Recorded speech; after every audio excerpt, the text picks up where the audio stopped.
Every day there is a forgetting, and every moment there is the possibility of remembering. Remembering who you truly are, awakening to your body, to the inner world and experience of being alive. Here is where you find the beauty, the joy. Here is where you free your soma. Hello and welcome everybody to Free Your Soma podcast. I'm Amy Takaya. I have a very special guest with me today, a somatic therapist named Annie Brook. She is so experienced and offers so much fascinating, really practical and useful information. And I'm so grateful to have her with us today to talk about some really transformative, really powerful things. So welcome, Annie. Thank you so much, Amy. It's a real pleasure to be here. I love sharing practical tools that help people.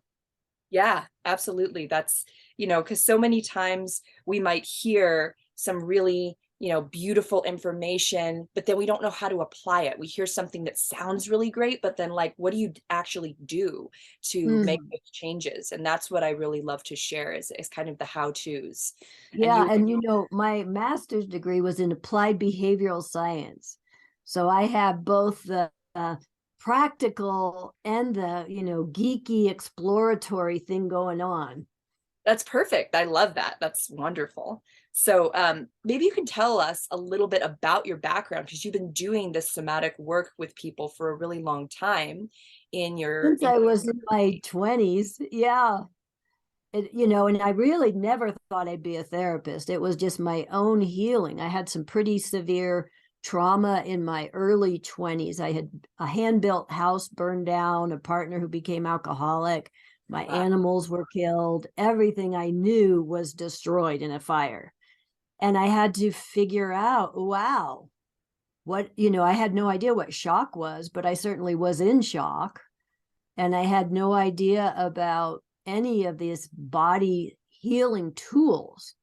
But fortunately, I got a job on a fishing boat to earn some money because everything had burned up.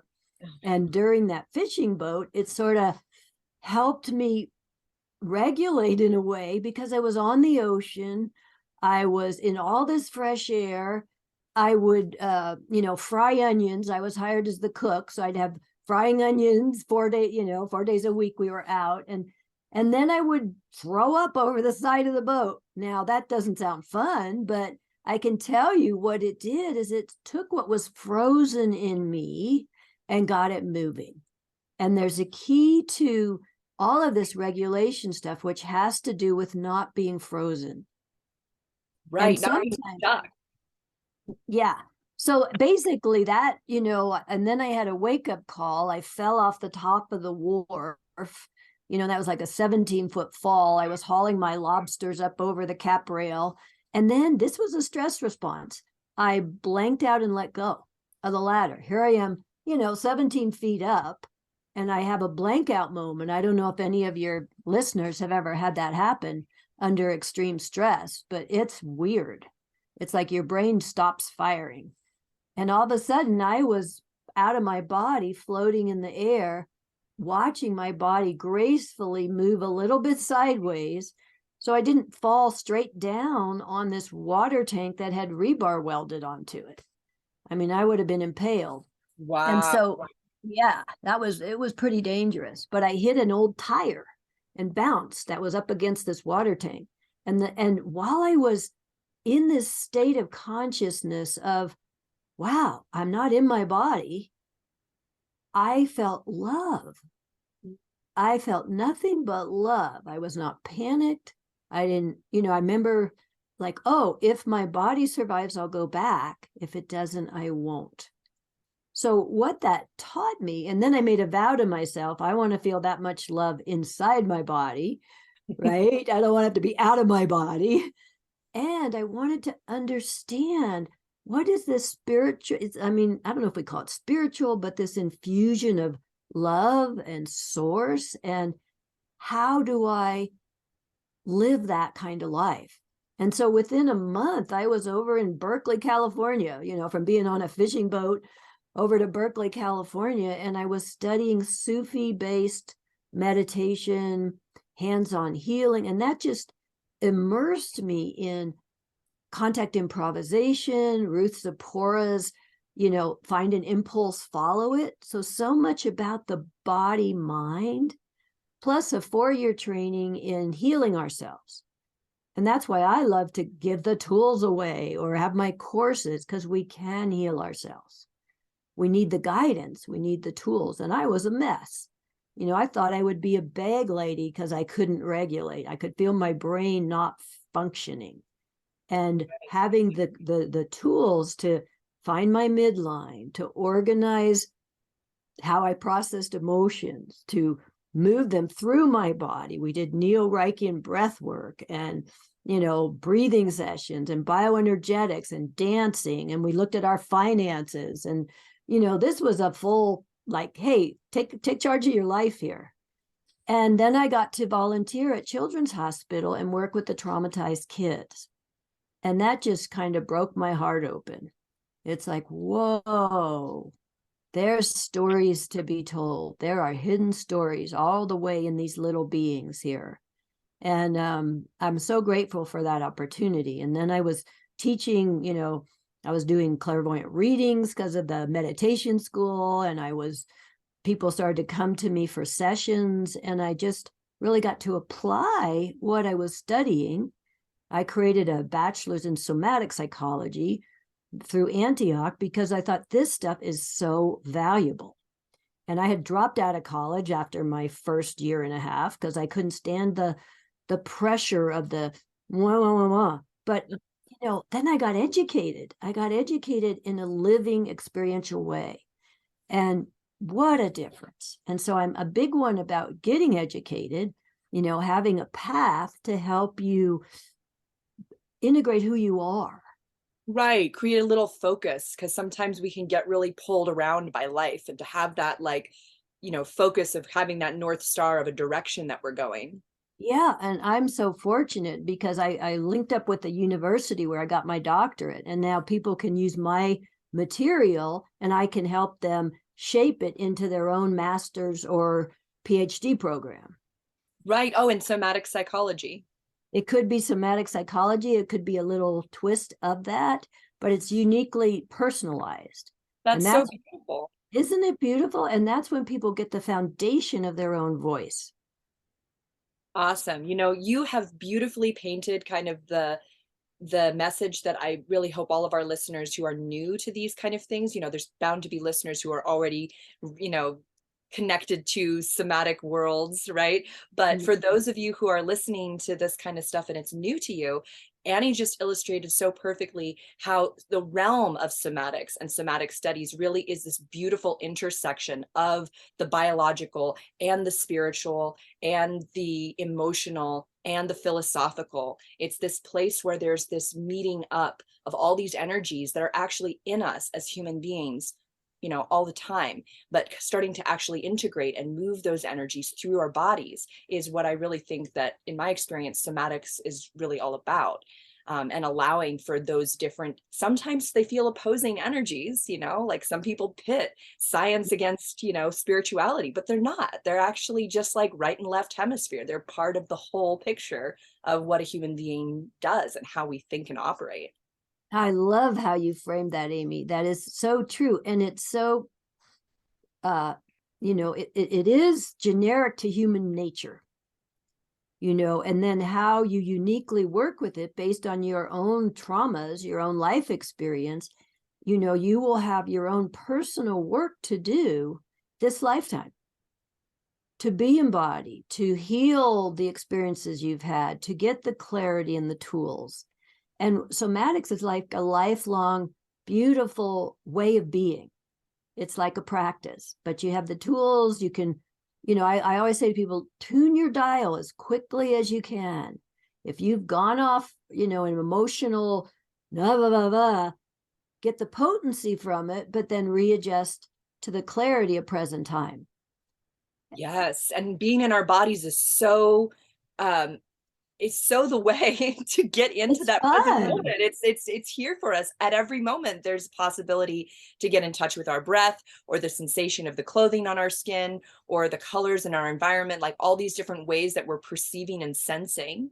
And Mm. that brings us very clearly back into the present moment at any time that, like you said, we get drawn away by our feelings or our memories or things like this.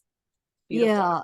Yeah. So my background is I had to follow my own healing path and get educated because I believe in the container to help integrate. And so I feel very fortunate. I didn't end up a bag lady. I didn't end up an alcoholic. I didn't end up a traumatized, numbed out person in my life.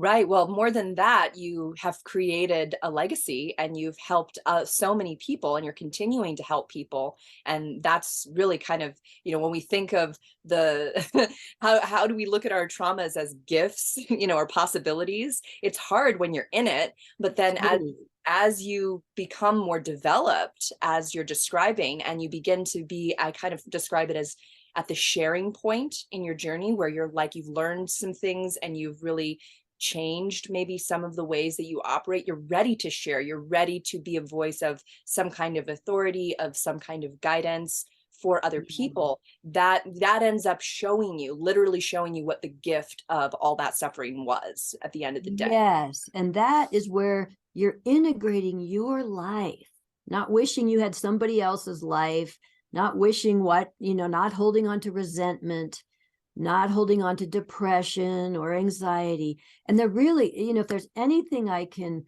just encourage your listeners about is don't give up hope. There is such a way through and out, and the life force is still in you.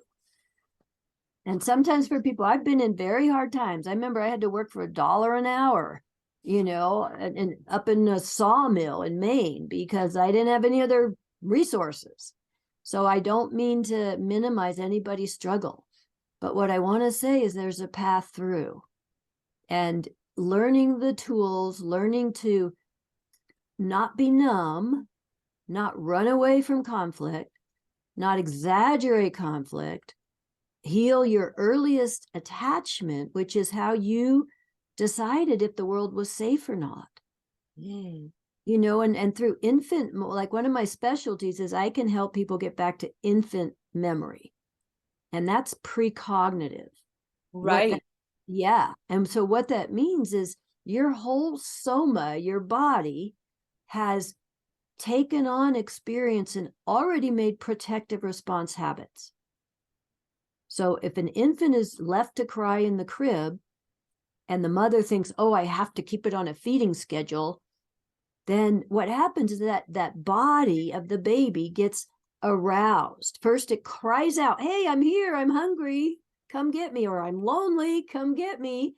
And then ideally the mother comes or the father comes, right? And then there's, oh, my needs get met and I'm a relational being. That's ideal. When an infant doesn't get that, and maybe there's infant trauma, or they're in the NIC unit, or they're under the jaundice lights, they don't get the arousal back to good enough balance. And that's what we're going to be talking about today. I love your questions. And, we talked earlier about, oh, what should we chat about? And Amy had great questions. And what we want you to know is all this happened before you could think. Mm. And so there's a primitive brain habit of stress response. Wow. And what you're talking about here is, when we're talking about regulation, getting back to baseline, and where is that baseline? So what you're describing is that when you have some kind of pre-verbal trauma like this, the well, not just pre-verbal, precognitive, you were saying, which is another level of it, not even thinking, which is a prerequisite to speaking, right? Uh-huh. There's a baseline that is set for your nervous system that might be high, meaning that Yes. your normal, like, calm level, where your digestive system's functioning, where you're able to sleep, where you're able to be calm and settle and let your body rest, that might be higher than someone else who had that regulation baseline set differently. You're saying it right. It's what I call an encode, and there's a language for it. I used to, I'm a colleague with, oh gosh, I'm forgetting his name. He used to be head of the infant research lab for the University of Salt Lake. And we would chat, and he had a term I loved. He said, all of this experience is implicit memory. It's before thought. It's almost like cellular experience and decision making, right at the baseline of your biology. And what I've learned in terms of healing trauma, healing life experience, integrating it, is that the implicit memory is the hidden story. So I talk a lot about what's the hidden story behind difficult behavior. So if a kiddo is behaving difficultly for a family, for themselves, I like to look at, how do you help with the behavior, but what's the hidden story? Because when you get down to that level in the nervous system of arousal, excitation, dissociation. Now, what dissociation means is there's too much happening stimulus wise, so the body freezes. It can't, there's something called the sensory motor loop. And that's a very important thing to understand if you're helping anyone to heal from trauma, is that our senses and perceptions, our sight, sound, smell, weight and pressure, skin, all of these perceptions help us process our world and respond to it. But if it's too much at once, what happens is the body shuts down. Yeah, you say there's just like no more input, and that makes so much sense. I've had, early in my life I had trauma and I was dissociating at different times, very much just like that blank kind of blankness of nothingness. And the way that you just described it was very insightful for me to kind of understand that it was in so many ways sensory overload. Like my body was just like, I'm not going to process anything more right now. There's already too much for me to handle. Right. Yes. And then what happens is that there is sensory overload and freeze response. And then people will operate on top of that. And there's, I at this point have identified about 4 types of dissociation. And they have to think of it, the simple way to understand this for people is there's a movement side, a motoring action side, and there's a rest and digest side. And these are just 2 types of our neurology. It's called the autonomic nervous system. One of them regulates our breathing, our heart rate. It's what they say unconscious. Right. People can access this stuff and work with it. That's what the yogis did, who, could do these amazing things, feats of seemingly impossible, but they were down in the autonomic, as well as what's called the sympathetic. So think of 2 sides in a way. There's also the social, which blends them together, which is our relational field. But we want to be able to run and play and have excitement. Now, if we there's too much, we're going to fight or we're going to run away. So that's what I would say. Okay, now you're in the trauma side of it. It's not just play, recreational excitement. It's like, whoa, it's got life or death all of a sudden. That's the word, life or death. And from an infant perspective, they can't get their needs met without the help of an adult. Right.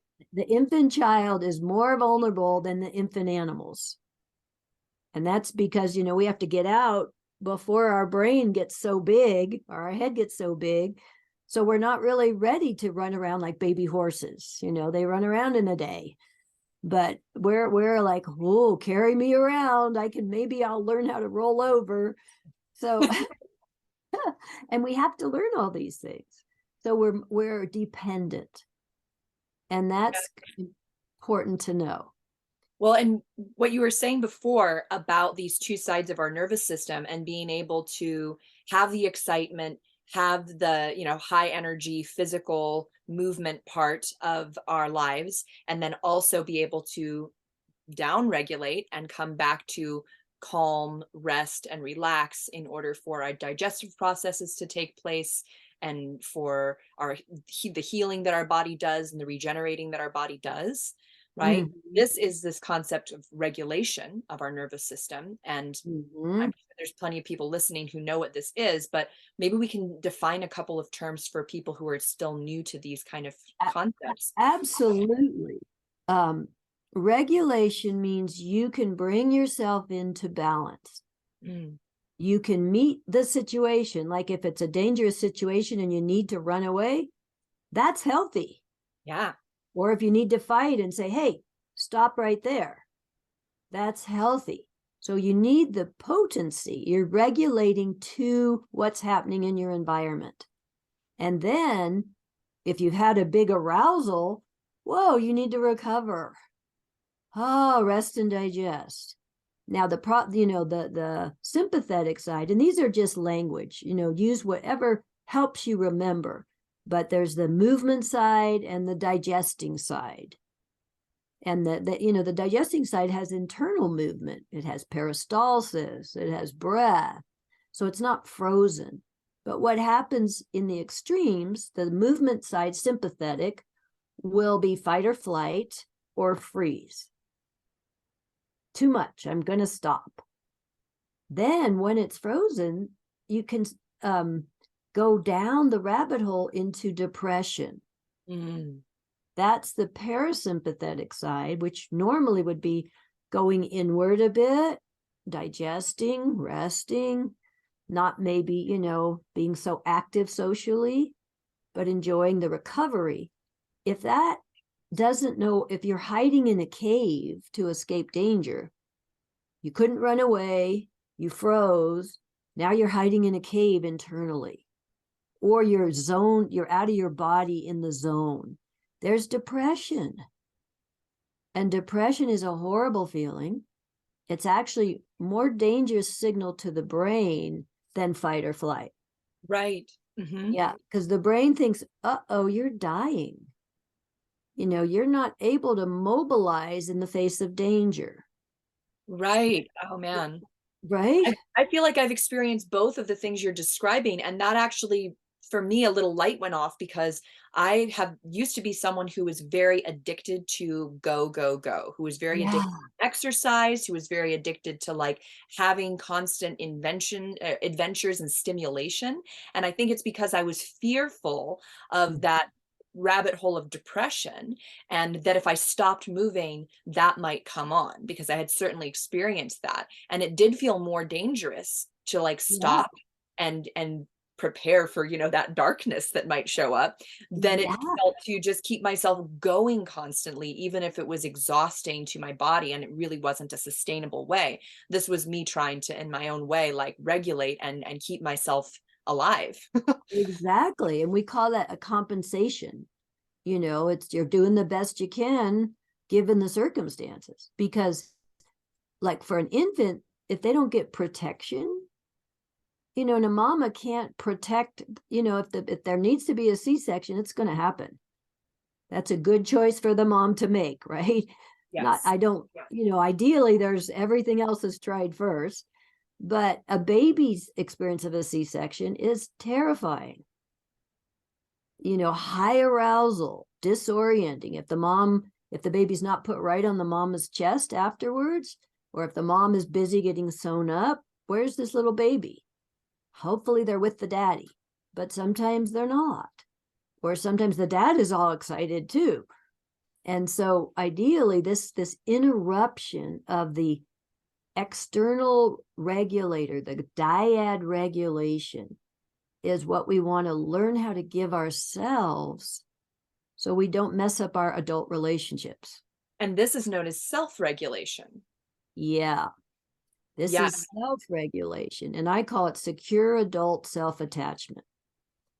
That you are not desperate for, the missing parent or your spouse to fix you or your friends to save you, but you're willing and able, you have the tools. For it is a choice. It is a choice to change a habit of protection that you developed as a child. Mm. It's really important to remember that you developed it for a reason. And if you keep using it, it will exhaust you. It is non-sustainable. So I'm going to review just so people don't get confused. We have the movement side, playful interaction. We have the rest and digest side. And then we have also a healthy social. Those are kind of our parameters of how we get our needs met. Mm. And under stress, under overwhelm stimuli, we'll go into fight or flight or freeze. We can't run away. We can't, fight this thing. We're going to get frozen. When someone is frozen, they often don't know it. They stop feeling. And think about this. If you're a highly creative mental body person, you might be using your mental energy as movement. Mm. This includes self-attack thinking, perfectionism, blaming others. All of this stuff is movement up here. It's not integrative movement through the body. Right. And so if there's a freeze response, you want to thaw it out. Now, what happens when you were talking about go, go, go, that's what I think is what I might call a fragmentation dissociation, because it's still on the movement side. So think about a frozen, like a mirror, it's there, or ice. And if you throw a rock at ice, it's going to fragment. If you throw a rock at a mirror, that's not moving, it's going to break into fragments. Now, why that's beautiful in terms of survival is if you think predator-prey, because fight-flight is about predator-prey, you're all of a sudden the prey because you got to fight or run. If you break into pieces, maybe one piece will survive. Right. And wow. Isn't that brilliant? I was so happy when I figured that out. When you're talking about this, it reminds me of this concept, and I don't know actually too much about this. Maybe you know more than I do. This fragmentation of soma, or of self, that you're talking about is also termed, they do this method. It's called soul retrieval, where it's kind of more of a spiritual concept of something happens, and in order to survive, we have to break ourselves into these different pieces so that we're not destroyed. Right. Yeah. And it gets a little addictive Mm. because it's so sparkly and shiny, all these little pieces of the mirror. And if you've dissociated and you're closer to the spirit realm, it's almost like the soul could be afraid to come into the body. However you want to language that, inhabiting your body is this dimension. We're on the world of earth and gravity, and we bring our spirit through us. But if you leave your body and go out there for spirit, it's okay to get resourced, but eventually you're going to have to come back in here. And I learned that so much when I taught at the clairvoyant school. So many people did not want to be in their bodies. And I was like, whoa, you have got to come in. And I had to learn how. I didn't want to be in there. I was very good at, the creativity, but I needed to heal. Right. And so in this fragmentation, what you do, if any of you are listening who get creatively fragmented and then you get exhausted because you burned yourself out, what I like to do if I'm with someone is I will imagine going out to the edge of the universe, because what I'll say to people is, I don't want any fragment of you to get lost. And sometimes people will start crying, or I'll say, I think I need to go out 1,000 feet to go beyond your shock field. And they'll say, no, you need to go out 2,000 feet. So people know. And then I've learned if I go all the way out to the edge of the universe, that helps even more. And then slowly gather the pieces together. It's like a puzzle. The puzzle of self wants to be put together. And people literally start to relax. So if you're someone who, blah, blah, blah, right, get a hula hoop. That's my metaphor for how to contain enough to feel safe enough to get into the body. Beautiful. And that term containment, that came up for me so much several years ago when I was in my somatic studies at the Novato Institute, because Mm-hmm. the idea of creating that, uh, I guess, containment within our actual bodies, like being able to create and build that proprioceptive awareness that may Mm-hmm. have gotten, disrupted or never been created in a sense, in a way that we can sense and feel and interact with, has been a really powerful way for me to kind of conceptualize what you're talking about, of this gathering of the fragments of the pieces. Yeah, Be- and what you're describing is so key. I wrote a book called Help for Sensory Challenges to give people little games to feel those skills you're talking about. Because some people don't know what proprioception is, right. and it's the foundation of feeling weight and pressure. A baby gets their biggest moment of proprioception getting out of the birth canal. Yes. They've got the pressure. And proprioception, enough pressure, not pressure loaded with trauma, can help you realize you exist. Oh, it helps you feel time and space. It helps you feel your joints. It helps you feel your skeletal structure. It helps you land on the earth. And in academic readiness, we don't want our academic readiness without the body as foundation. There's Mm. literally a foundational pyramid that starts with proprioception. This is the work of Jean Ayers, the out of sync child, that we have proprioception, then we have tactile, your skin, because the skin is like the outer covering of the brain. It's very sensitive. It's made of ectoderm.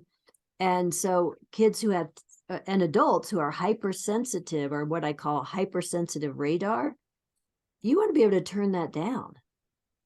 You don't want to be wigged out on a subway or walk into a grocery store and get overwhelmed by all the choices in there, or the energy of other people. You want to be able to feel and integrate, but you want to live in the world.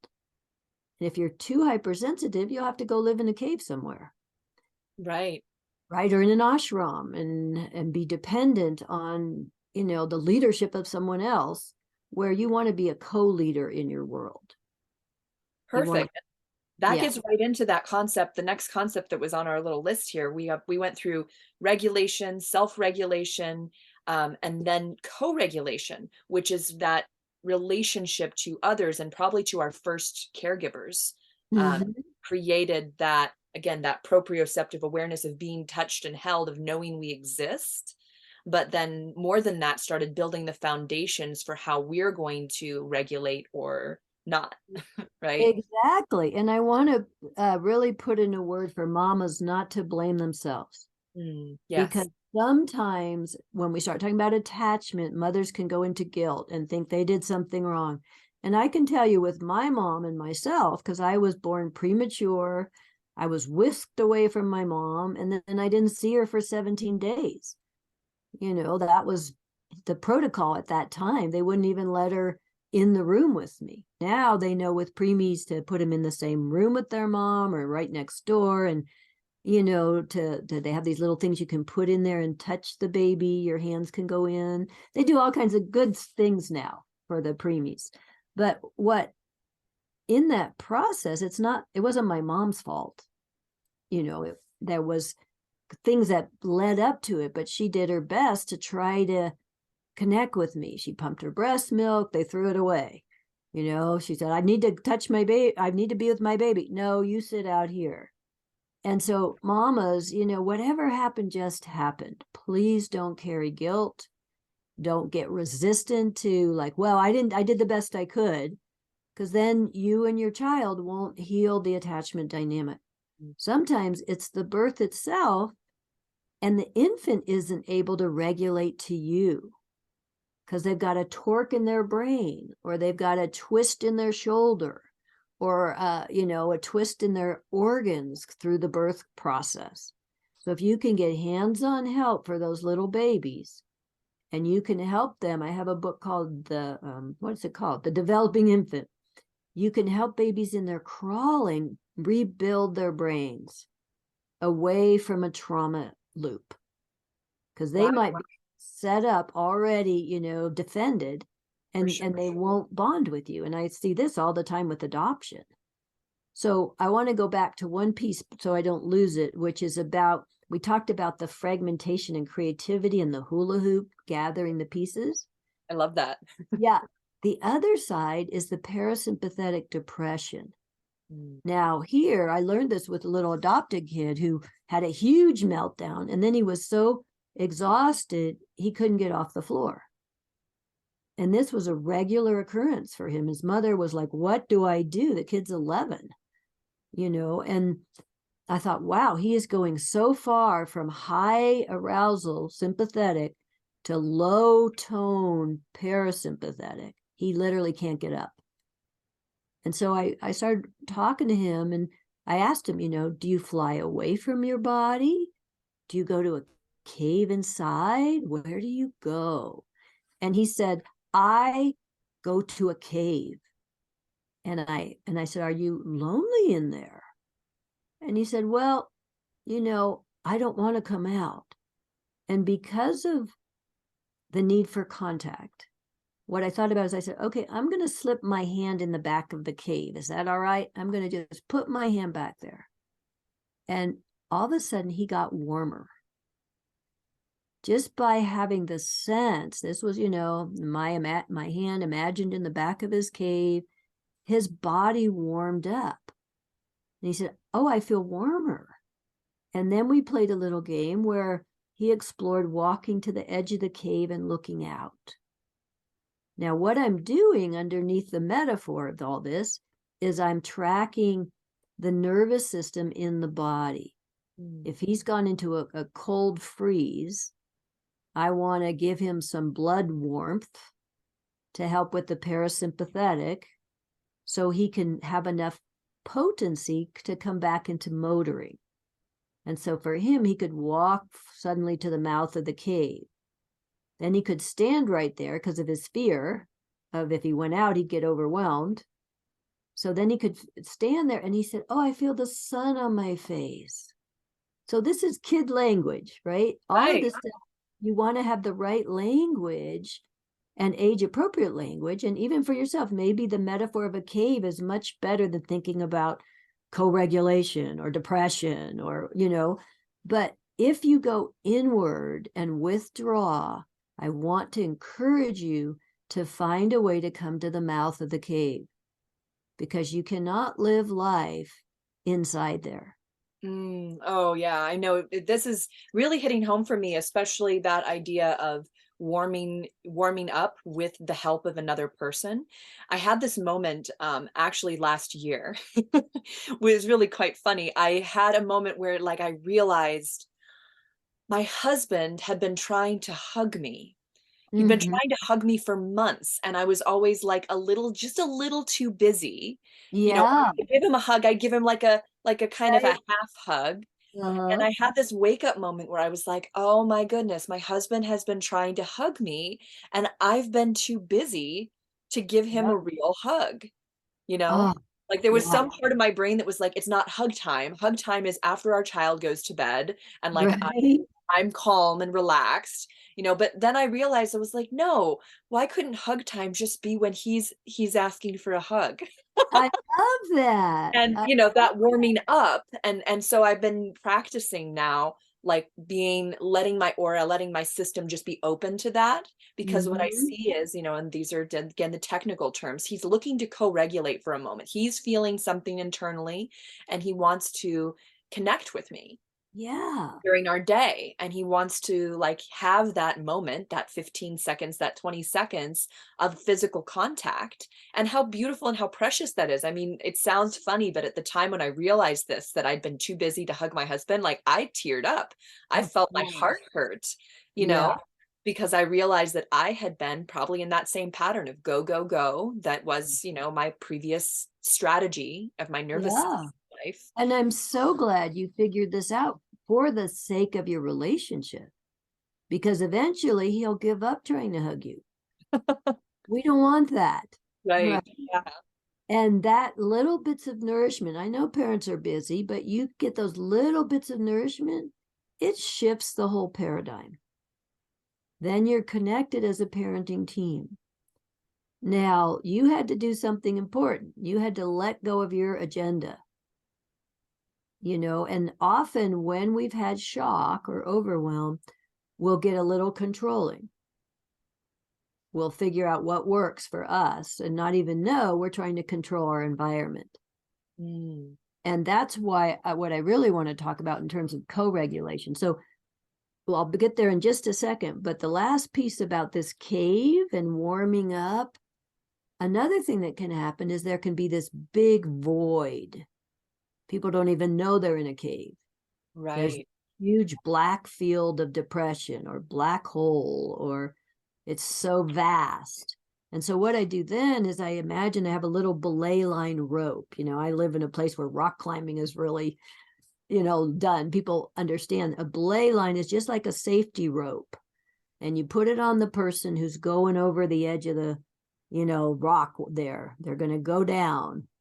And so what I do literally in my office, I'll use a rope. I'll have someone hold on to it. And then I say, okay, now I want you to go into that feeling of this black place or this vast space. And think about, how that could have happened for a baby.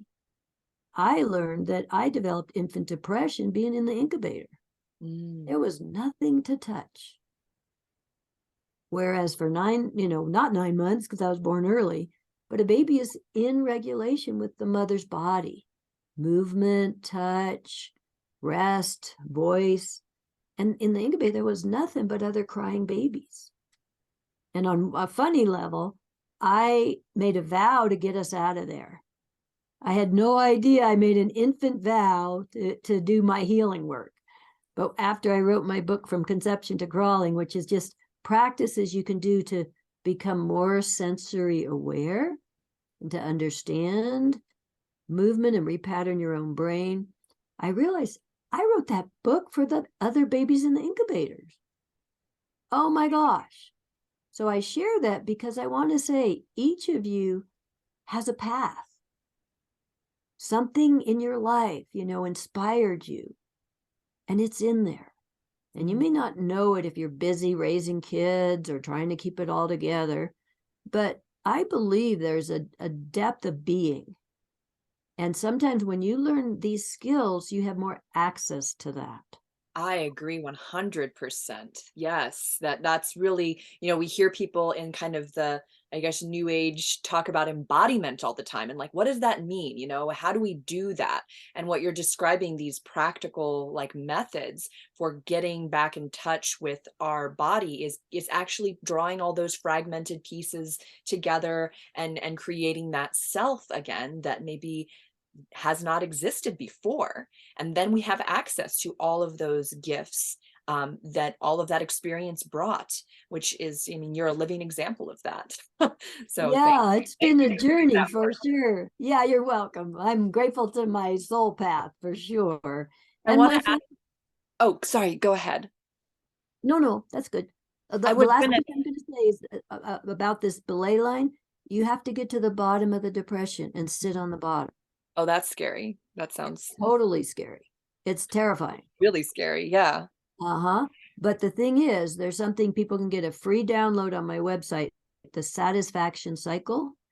Yield and then pushing against the earth allows you to reach for contact, for resources, to reorient. But if you don't feel the bottom, you have nothing to push against.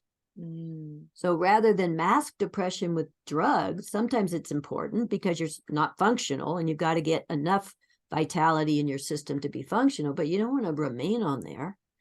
You want to get down to the bottom with your little belay rope and teach your therapist to do this. If they don't know how to do this, you kind of have to wean off the drugs to get the sensate ability, because sometimes the drugs will flatline your ability to feel. Yeah. They'll flatline anxiety, but they won't let you get down to depression. So you get someone to hold that rope, or you tie a rope onto your arm of the chair and you hold on to it, and you go down there and you look around. Because the key here is the incident when this first started maybe was precognitive. You have a lot more cells and your body is bigger. You can process the discomfort. I call that staying on the surfboard. So you allow this implicit memory to come to the surface. Now it's explicit. You feel, whoa, this is scary. You feel, whoa, this is heavy. And then you breathe. You add breath. And that breath allows your brain to realize you're not dead. You're not dying. You can move. And then you add awareness. You don't run away from this heaviness and you don't become it. That's the key of secure adult self-attachment. You stay on the surfboard of the discomfort because it's just sensation now.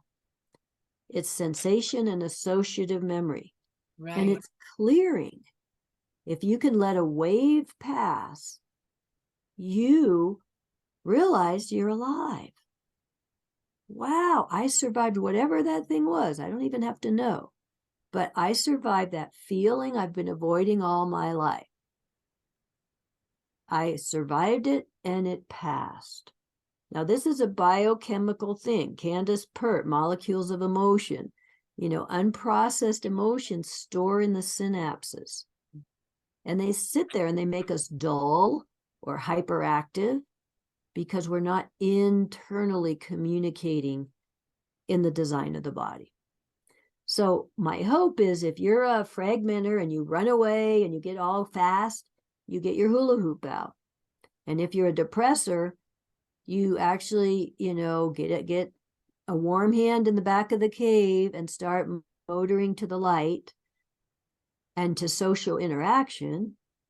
Or you go down to the bottom of that big black space and rest. And feel you exist. Because one of these things, it's nice to co-regulate, but it's hard to do if you don't know you exist. And literally, I want to talk about existential shock, because that's the infant time of encoding. Infants need context, and their brain doesn't have it yet. Like for me, I didn't know the incubator was going to be only 17 days of my life. Right. For the baby self, it was all there is. Or, if a mom's postpartum depression, the baby doesn't know she's going to recover. So they think they learn, oh, I better, I reach out and nobody's there. So maybe I won't reach anymore. I'll be self-sufficient. That's too sad, isn't it? It is. And that gets right into kind of the big picture thing we were going to talk about today, about the work that you do with people, I guess you could say, recovering from trauma around adoption and the impact of adoption on the nervous system. Because as we were mentioning before, co-regulation is this communion with another body that we experience from the time that we are conceived. Really, it's our mother's body that we are co-regulating with. Our heart, our breathing, as those things develop, are developing in concert with our mother's body. And really, our mother's body is our whole world until we come out of her body. And then that moment of separation, even like you were describing, something goes wrong with the birth, there can be some kind of trauma. But then there may be an additional kind of trauma when the biological mother is not with the baby, when something happens or the child is adopted and there's not that same world that the child experienced from the time that they were conceived. This is so, so important. And I'm just passionate about people, anyone who's been adopted, to know it's not a forever trauma. That it is a very big imprint and it has a unique signature. So I created a 10-session online course that guides people through the understanding and meeting of the big void. Because one of the key elements of the neurology for an infant who was given up for adoption is confusion. They literally don't know where to orient. And orienting is the beginning of co-regulating. Like a baby in trauma won't orient to the mother. It'll have a crying loop and it will orient to its distress. So we want to help, with the adoption, We look at arousal states and loyalty to the mythological birth mother, who you don't know from experience except for those 9 months. And sometimes we don't want to paint a romantic picture, because in utero, if a mother is totally anxious, you can pick up anxiety that's not yours and wonder why, as an adult, you're anxious. So you have to differentiate your soma self, from the mother's field. Now, fortunately, embryologically, we have a little buffer in the tissue, but emotionally and sensationally, we don't always know that. Right. So we want to be able to receive the good resources and not have to take it all as a burden. And with adoption, really and truly, there is a way to meet the huge amount of grief. It's like the broken heart of the infant and the confusion. And people don't often talk about the adopted dad, the birth dad, but that's a very important part of the puzzle as well, in order to have an integrative self-narrative. Because when people are always thinking there's something wrong with them, they don't even know what it is, but there had to be if they were given away. That's one of the identity beliefs made in an existential shock time. And so it's a unique story, meaning, was the little baby in a loving foster home? Were they in an orphanage with, just so much chaos that they couldn't ever relax? And I've worked with so many adopted children. They've really taught me a lot, and I'm so grateful for their willingness to play and explore. Because some of the girls from China, one little girl, we figured out she was in those baby car seats. They would have 30 of those baby car seats lined up with a stick between them, so then somebody could rock all of them at once. And you don't get interactive stimulation. You're locked in, facing forward in this little bucket, and this one little girl would just hit the kids next to her to get stimulation. And she was a little, something to tell her that she's here, Yeah. And she was a little tyrant, and we had to work with that. But the idea of whatever happened, you adapted to that, and you made a view of the world. And sometimes, you made the idea that, oh, I'm actually not worthwhile, or the compensation, I have to prove myself, and I'm going to. Or and where it can show up, you might have figured out a good adaptation and have a very functional life. And then you get into relationship, and that early story starts bubbling to the surface, and you become anxious, and you're tracking your partner. Now, anxious attachment stops the house from breathing, whether with adoption or not adoption. Anyone who has anxious attachment, I want you to hear this. The desperation will push your partner away. The needing to know what they're doing all the time, the needing to track them, the needing to monitor them, means you're not paying attention to yourself. All of your attention is out. Yeah, what a drain. I feel like I've been there at early times in my life before, some of the work that I've done to fortify and come back to myself, where I was anxiously attached. In my early years, I had a relationship with a man who I didn't know at the time, but was an alcoholic, and I got totally into that cycle with him of tracking him all the time to feel safe, to feel secure, to know where he was and what he was doing, so that I would be able to relax. And I would only be able to relax if I knew everywhere that he was, which was not relaxing at all, really. No, and you were in an unsafe environment. So that's the thing to remember, is as an adult, you actually can make the choices to have a good enough life. Yes. And it's hard to make those choices sometimes. If you're in relationship with someone who is in relationship with a substance, because that's going to be a triad. It's not you and that person. Right. It's them and their substance, and you're trying to get in there. It doesn't work. And you can't be codependent and try to fix them or help them. That could be what we call controlling caregiving, that if you just care enough, the chaos will go away and you'll be able to save the person, and then you'll have what you need. So all of this relates. This is so big what we're talking about. Oh, yeah, I love it. I love this. Yeah, and I just want to say to people listening, if you're new here, take a big breath. Whoa, just allow, any little tidbit that interests you, you can follow it. Mm. There's lots of resources. I've written books to help parents, and sensory motor and birth trauma and sensory challenges. And there's lots of resources now in the world coming out about somatic work. People are So becoming more aware of it.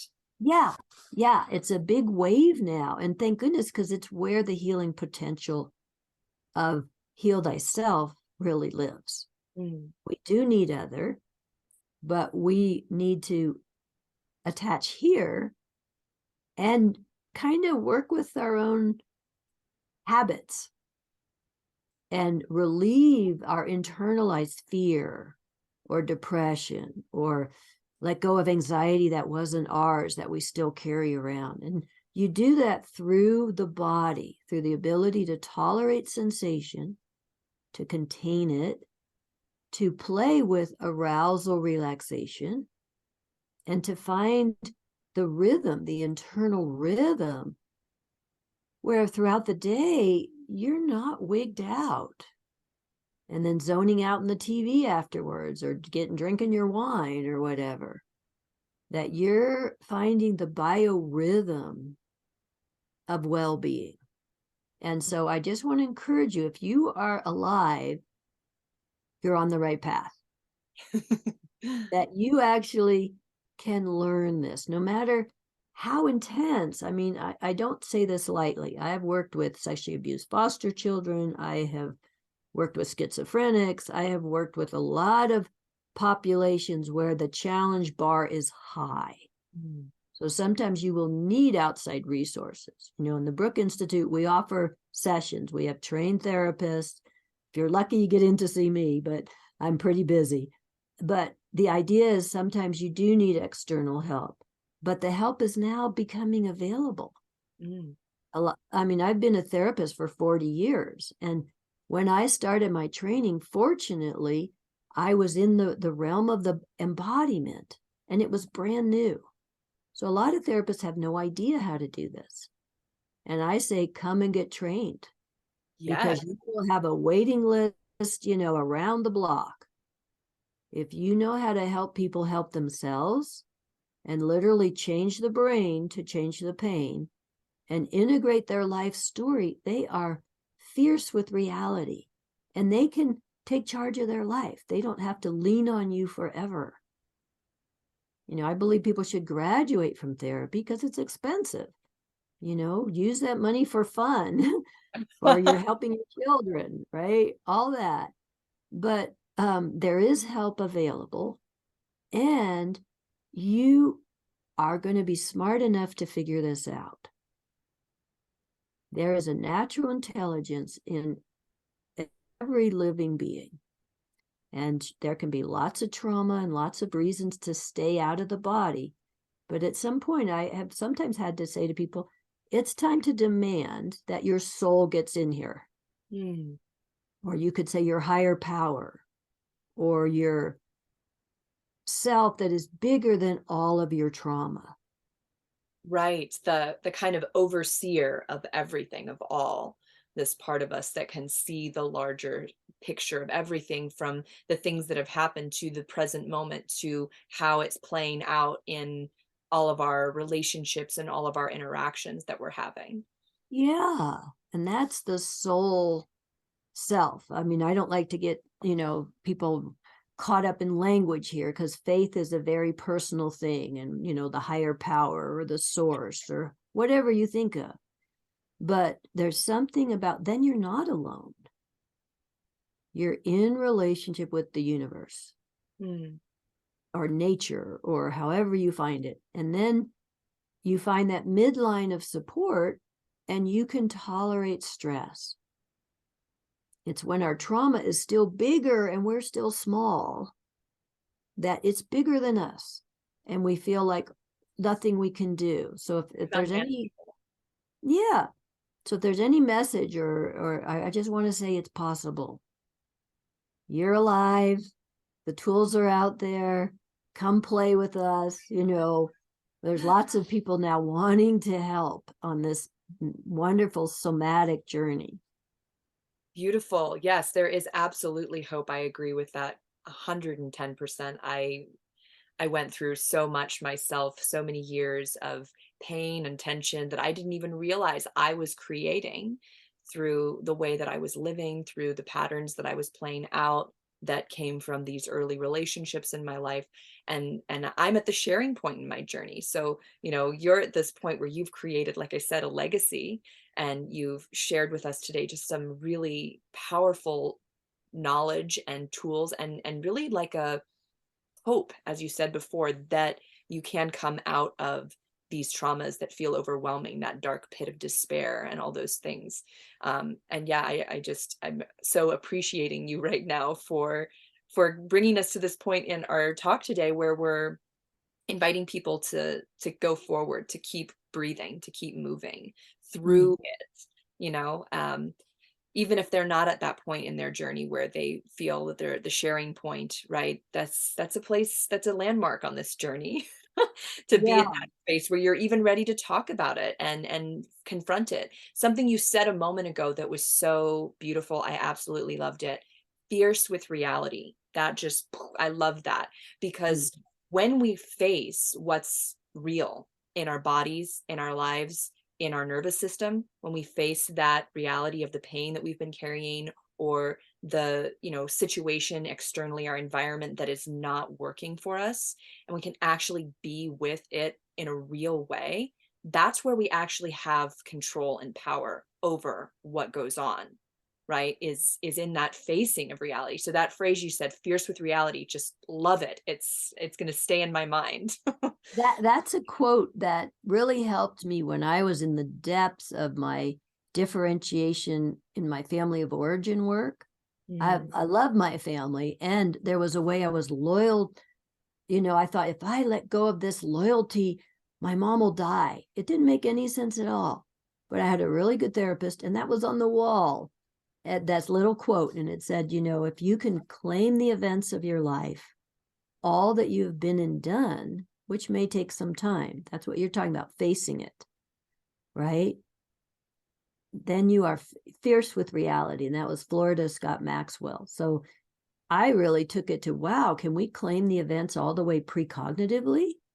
Can we claim, what we don't even know that could have shaped us?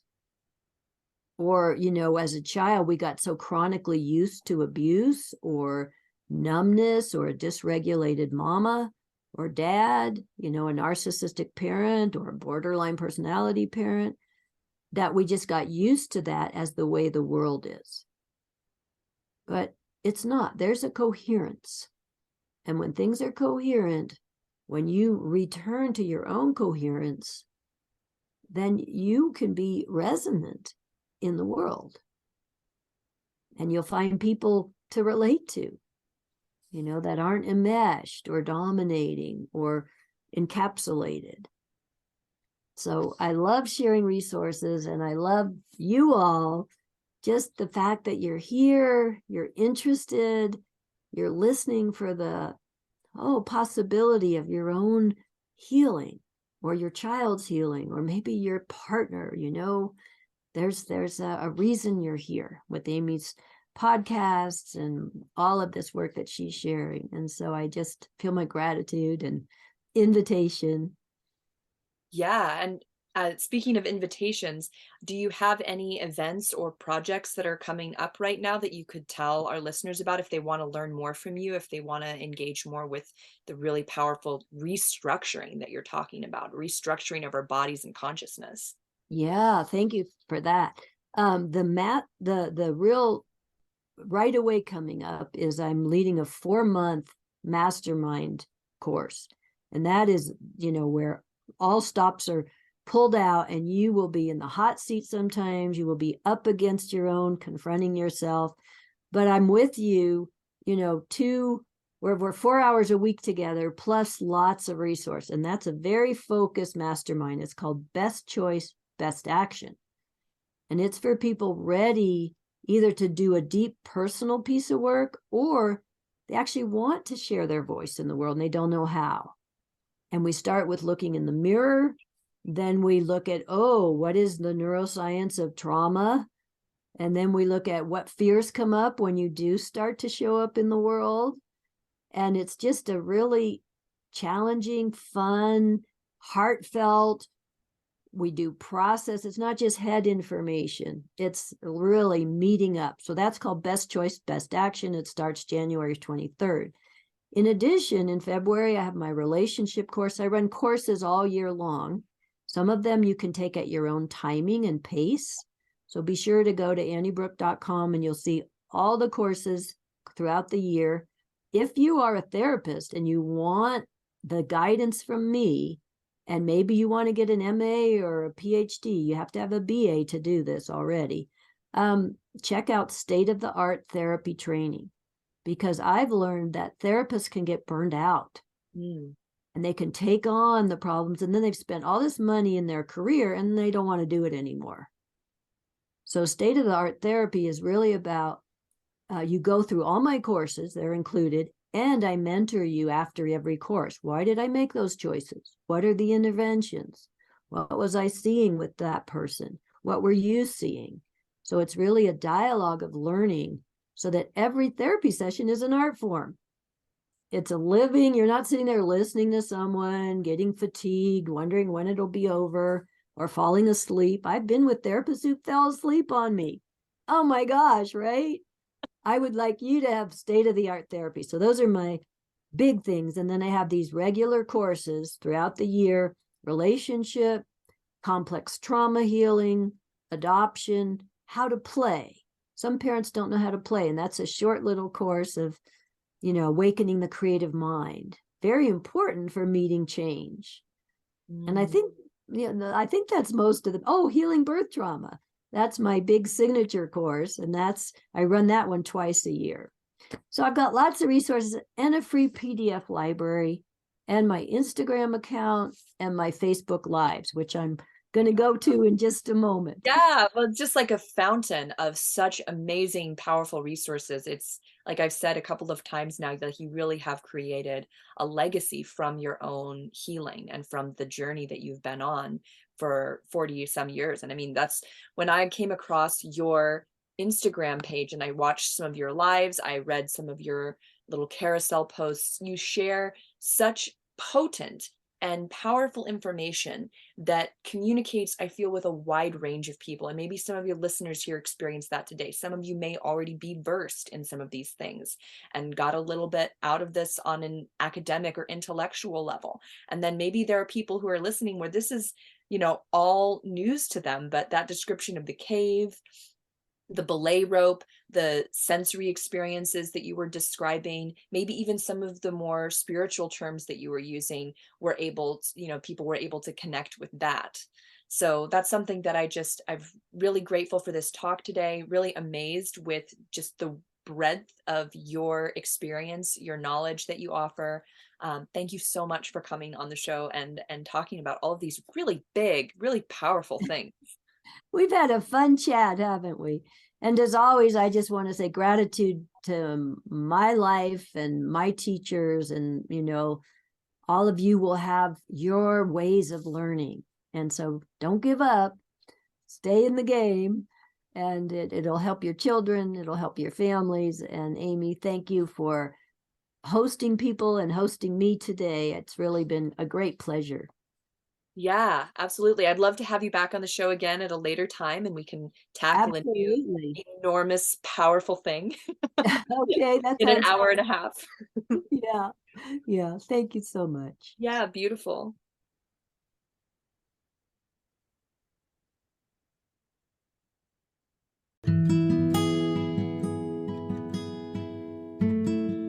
You've been listening to the Free Your Soma podcast. Subscribe now to hear more stories of somatic awakening and gain knowledge and tools for somatic living.